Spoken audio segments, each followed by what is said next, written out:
아멘. 오늘 열왕기하 4장에는 엘리사를 통해서 하나님께서 행하신 놀라운 기적과 또 하나님의 섬세한 그 백성들을 향한 돌보심을 찾아볼 수 있습니다. 두 사건을 기록하고 있는데요. 첫 번째는 선지자의 아내, 이미 하나님의 부르심을 받아 죽은 그 선지자 가족을 돌보시는 하나님의 손길과 또 하나님의 사람을 잘 섬겼던 수넴 여인을 돌보시는 엘리사를 통해서 하나님께서 사랑으로 갚으시는 하나님의 손길을 바라보게 됩니다. 엘리사가 행한 여러 가지 기적들을 우리 열왕기하에서 만나게 될 겁니다.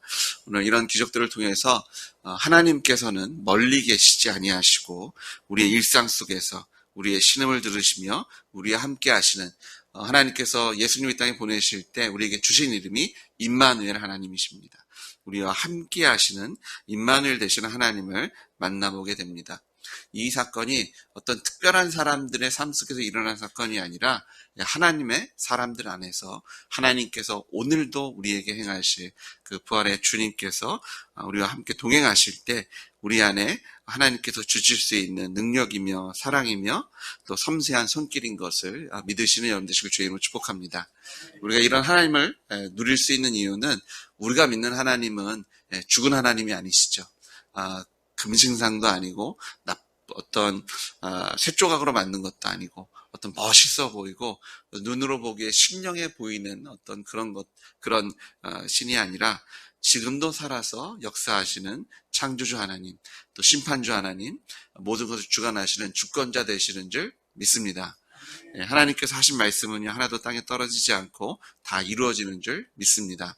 하나님께서 우리에게 주신 최고의 사건은 역시 십자가 부활, 예수님께서 말씀이 친히 육신이 되셔서 하나님이 사람이 되셔서 우리를 사랑해 주셨고 우리를 대신에 십자가에 달려 죽어주셨고 부활하셔서 하나님께서 우리와 항상 함께 하시는 임마누엘 하나님 되심을 우리에게 보여주신 것을 믿습니다. 이 예수님 부활하셨다면 이걸 다시 얘기하면 그 살아계신 하나님께서 오늘도 우리의 삶 속에서 살아 역사하시는 우리와 동행하기를 마다하지 않으시고 또 기뻐하시는 하나님이신 것을 믿으시는 여러분 되시길 주의 이름으로 축복합니다. 오늘 이 아침에도 이 새벽에도 우리의 삶 가운데 역사하실 줄 믿습니다. 아멘. 우리의 탄식과 기도와 또 한숨과 또 우리의 필요를 아시는 하나님께서 오늘 우리가 기도할 때 또 우리가 주의 이름을 부를 때 우리를 만나주시고 또 응답해 주시는 주님의 손길을 경험하시는 여러분 되시길 주의 이름으로 축복합니다. 랍비들에 의하면 오늘 그 선지자의 한 아내가 남편과 사별을 한 이 아내가 등장하게 되는데요. 그는 국내 대신 오바댜의 아내였을 것이다 라고 얘기합니다. 사실 그렇게 얘기하는 어떤 그런 이유나 기록이 있는 것은 아닙니다. 그런데 전승에 내려오기를 이 오바댜의 아내가 아니겠느냐. 오바댜가 누구냐면요, 아합 당시에 국내 대신이었습니다. 근데 그가 특이한 이유는 이 아합 당시에 이 바알 숭배가 아주 만연하면서 오히려 하나님의 사람들이 핍박을 받죠.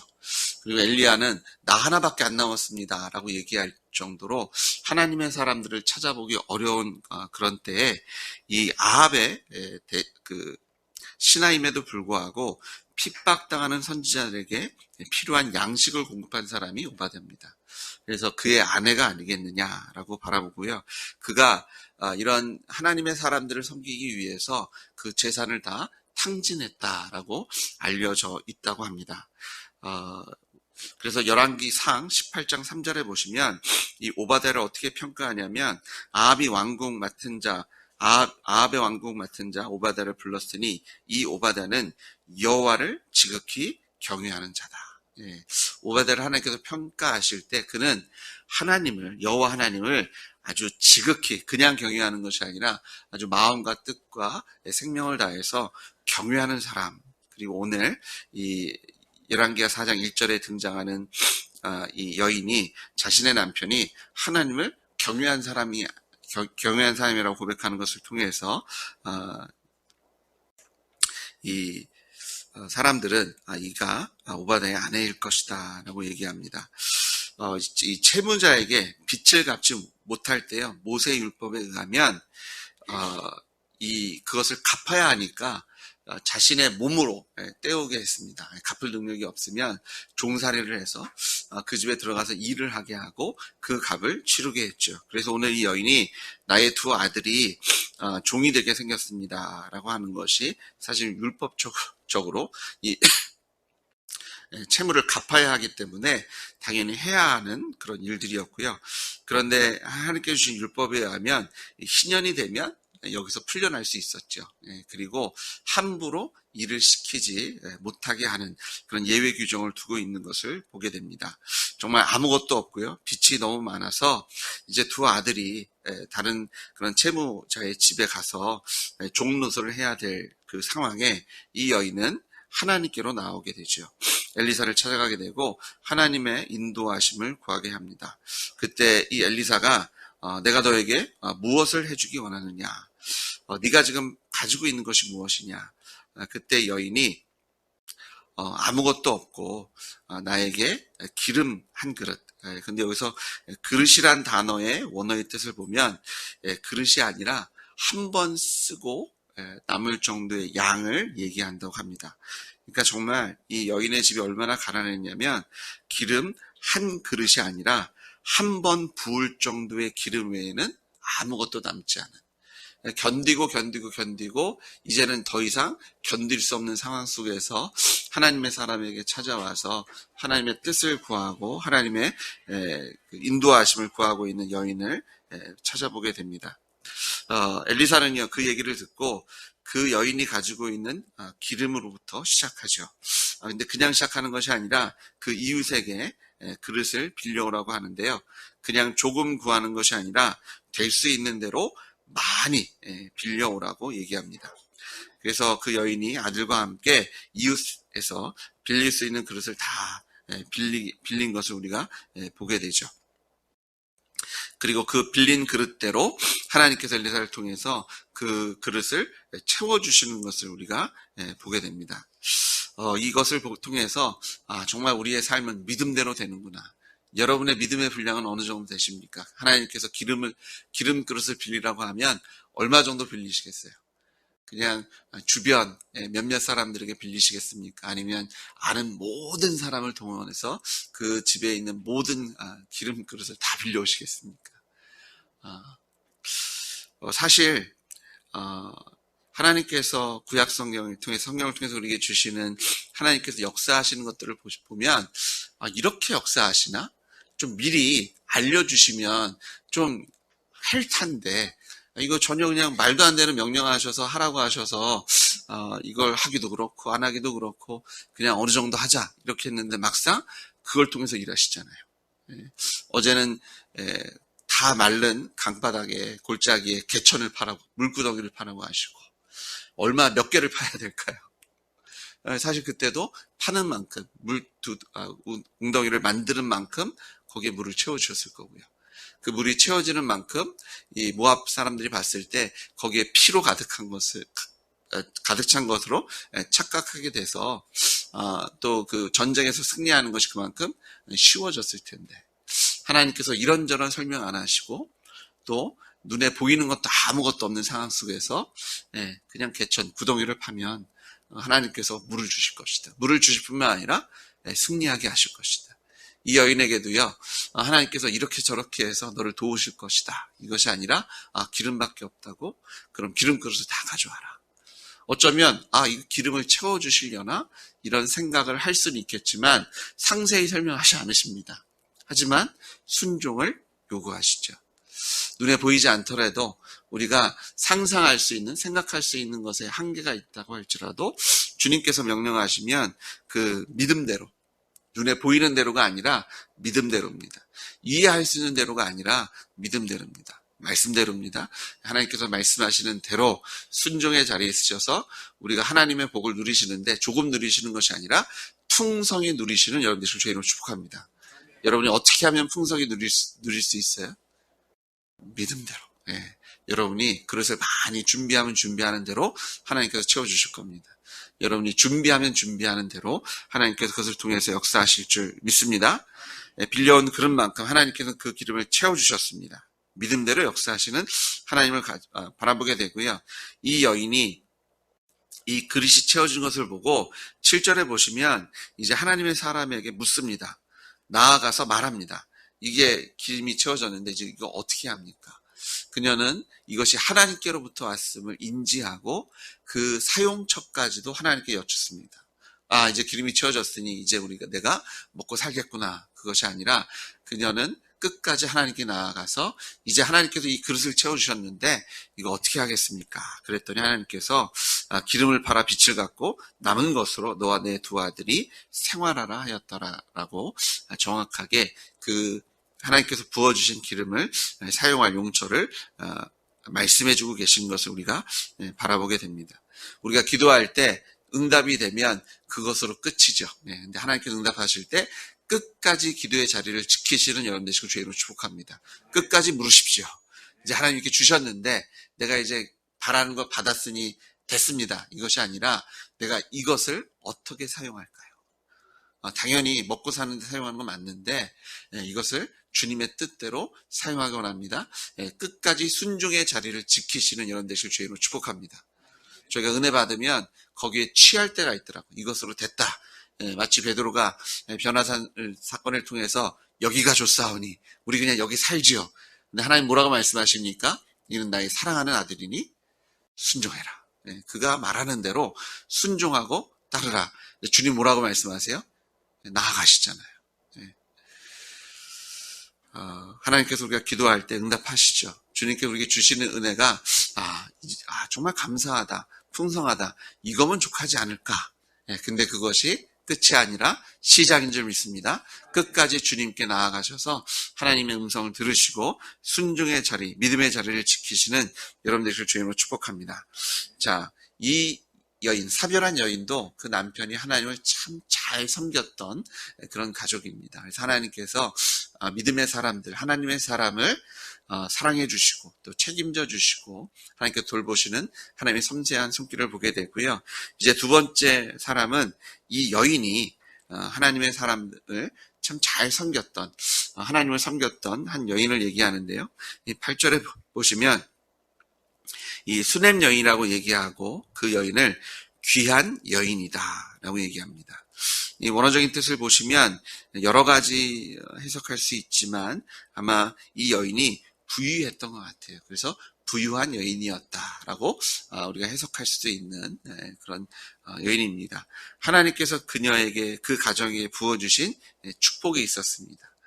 그녀는 그 물질을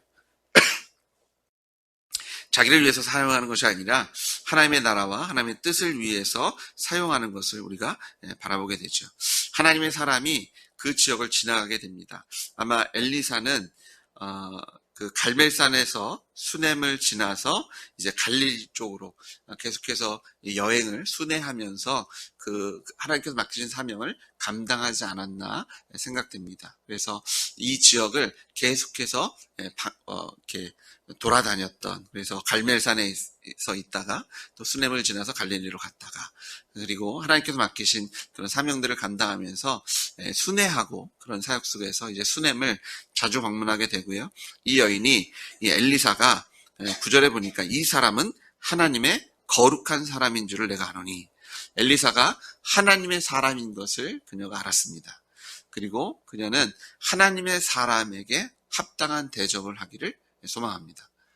하나님의 사람이기 때문에, 자주 봤기 때문이 아니라 하나님의 사람이기 때문에 그녀가 엘리사를 대접하기 원하고요. 그 남편과 얘기를 해서 10절에 보니까 작은 방을 만듭니다. 그리고 그 방에 침상과 책상과 의자와 촛대를 두게 되죠. 그래서 어떻게 보면 사택을 준비합니다. 그래서 쉴 수 있게 하고, 근데 사택이 그냥 쉬는 정도가 아니라 이제 책상과 의자, 촛대를 넣어서 엘리사가 사역을 준비할 수 있도록 말씀을 연구할 수 있는 그런 자리를 만들게 되죠. 이 성경에 수넴 여인이 2명 등장한다고 합니다. 첫 번째는 다윗의 마지막 때 그 나이가 들어서 그 추웠을 때 그 다윗을 섬겼던 아비사 나오고요. 그리고 그 엘리사를 섬겼던 이 여인이 나오게 되는데요. 그래서 일부에서는 이 수넴 여인이 아비삭의 누이 동생 그리고 선견자 잇도의 아내가 아니겠느냐라고 보는 사람들도 있다고 합니다. 그래서 전승에 의하면 이 아비삭과 연결이 있고 그리고 하나님의 사람 그 잇도의 아내가 아니었겠느냐라고 본다고 합니다. 그런데 이 여인이 엘리사를 보면서 하나님의 사람을 그가 잘 섬기게 되죠. 그리고 엘리사는 그 여인의 그런 섬기는 모습을 보면서 이런 평가를 합니다. 13절에 보시면 내가 이같이 우리를 위하여 세심한 배려를 하는구나. 그냥 조금 배려해 주는 것이 아니라 세심한 배려. 엘리사가 필요한 것이 무엇인지 그 여행 과정 속에서 또 그가 사역하는 사람이기 때문에 그가 갈릴리로 가고 여러 지역으로 가는 이유가 있었을 거 아니에요. 하나님의 말씀을 가져가니까 그것들을 잘 준비할 수 있는 여건들을 마련해주고 그가 사역에 집중할 수 있도록 여러 가지 편의를 봐주는 것을 보면서 세심한 배려에 감사하며 하나님께서 그 가정에 부어주시는 축복, 내가 무엇을 할 수 있겠느냐. 그 당시 엘리사의 그런 그 권력이 있었습니다. 그가 하나님의 사람이었고 인정받는 사람이었고요. 그래서 왕에게나 사령관에게 아주 최고 권력자들에게 내가 부탁도 해줄 수 있다. 무엇이든지 한번 구해봐라. 그랬을 때 그 여인은요. 내가 필요한 건 없습니다. 귀한 여인, 부유한 여인이었어요. 그는 그냥 정말 하나님을 사랑하는 마음으로 하나님의 사람을 아무런 것 원하지 않고 섬겼던 것을 보게 되고요. 그리고 엘리사와 그의 사환 게하시가 그 여인에게 가장 필요한 것이 무엇인지를 알게 되고요.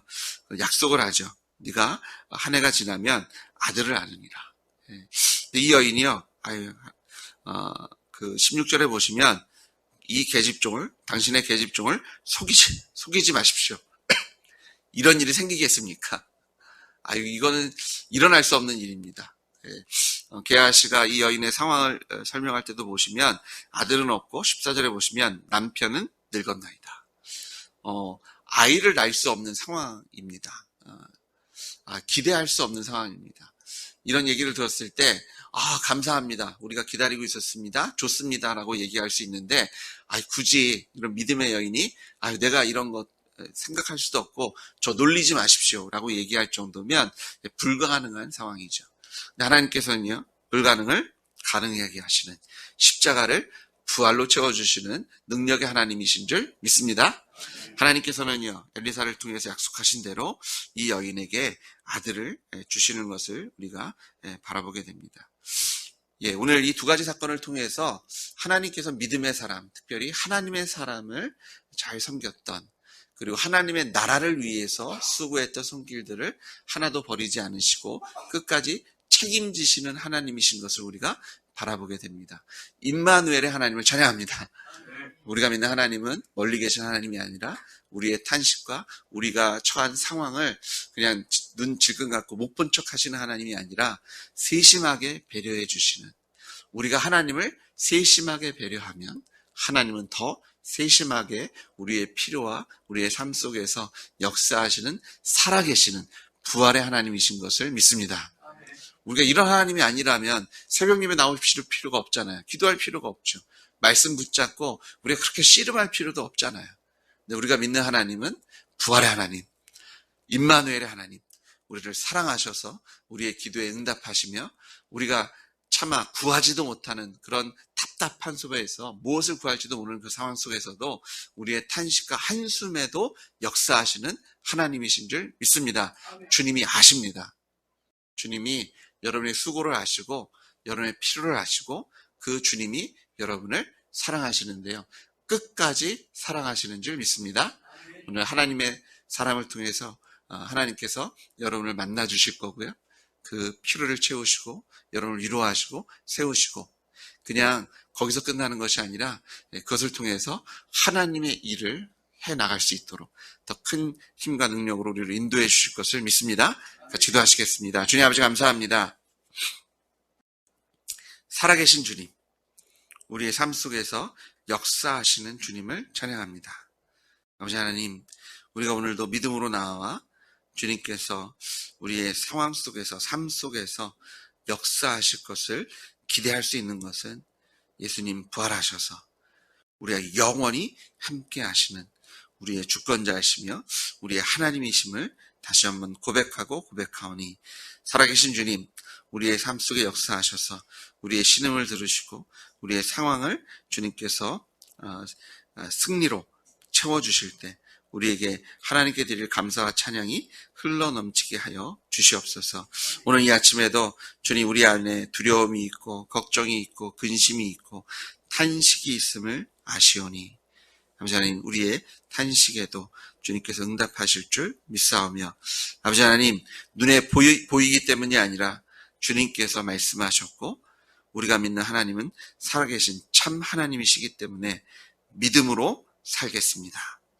우리의 믿음의 분량대로 역사하시고 우리에게 믿음을 더하셔서 주님의 크고 놀라우신 능력을 더 크게 경험하는 우리 믿음의 가정되고 기업되게 하여 주실 줄 믿습니다. 오늘도 부활의 주님을 찬양하고 그 부활의 주님의 역사를 사모하오니, 주님, 우리 사랑하는 지체들의 기도 속에 응답하시고 만나 주시옵소서. 예수님의 이름으로 기도드렸습니다.